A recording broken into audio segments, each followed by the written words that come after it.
Bonjour à tous et à tous dans cette nouvelle vidéo sur la chaîne. Aujourd'hui, nous allons installer Internet Explorer sur un PC moderne contenant Windows 11. C'est parti.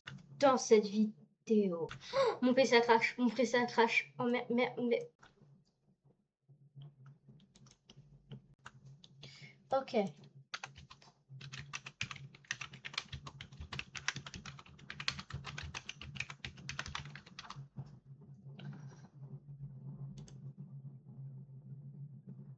Donc le premier résultat ne permet pas de le télécharger. J'ai potentiellement trouvé un téléchargement.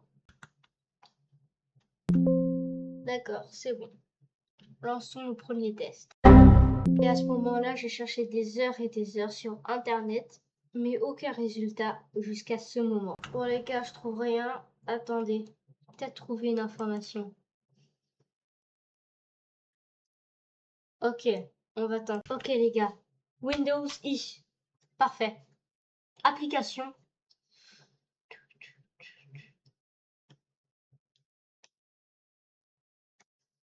Mon PC a crash, mon PC a crash. Oh merde. Bon les gars, mon PC a crash, donc je ne pense que je ne vais pas le refaire. C'est parti pour trouver une autre solution. Bon, les gars, j'ai trouvé une solution. Vous êtes prêts?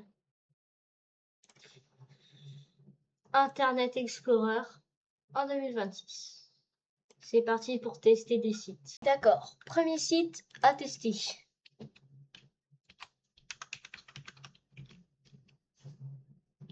Pour l'instant, tout marche correctement. D'accord. YouTube.com ne marche pas sur Internet Explorer. Je m'y attendais de toute façon. Ok. Ensuite, j'ai peut-être une idée.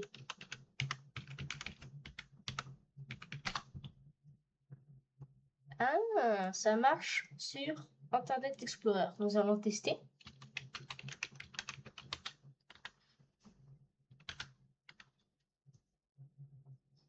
Et cela marche totalement. Avec une page entièrement faite, une police d'écriture potable. Cela fonctionne très très bien. Au prochain. D'accord, le prochain, nous allons tester mon propre site de téléchargement de fileos.netlify.app. Si vous voulez aller le tester sur Chrome, ça dépendra si vous êtes sur Internet Explorer ou pas. Ça fait toujours plaisir.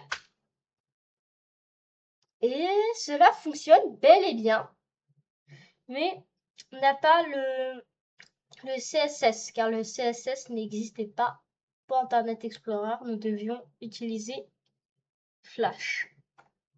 Mais cela fonctionne très très très bien.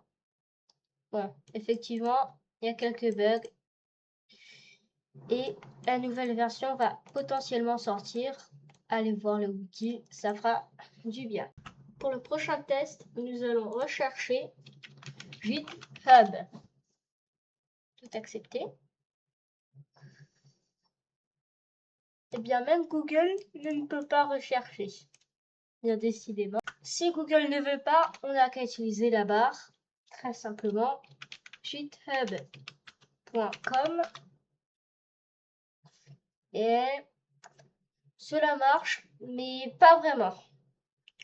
Nous voyons effectivement un site, mais qu'il marche pas très bien. Et mieux qu'il manque de CSS, nous ne pouvons pas voir le GitHub classique.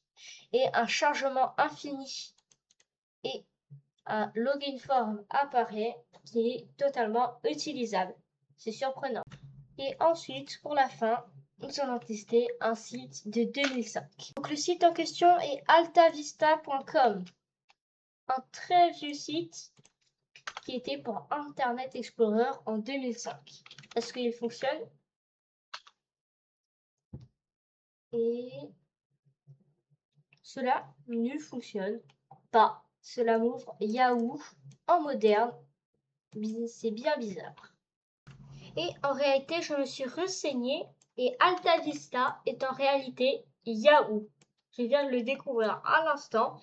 Et bien, c'est très intéressant. Puis pour encore plus de nostalgie, nous allons tester le très connu Maze Place. C'est parti. Cela montre une version plus moderne que je n'ai jamais vue pour le moment. Très intéressant. J'espère que vous aurez aimé cette vidéo.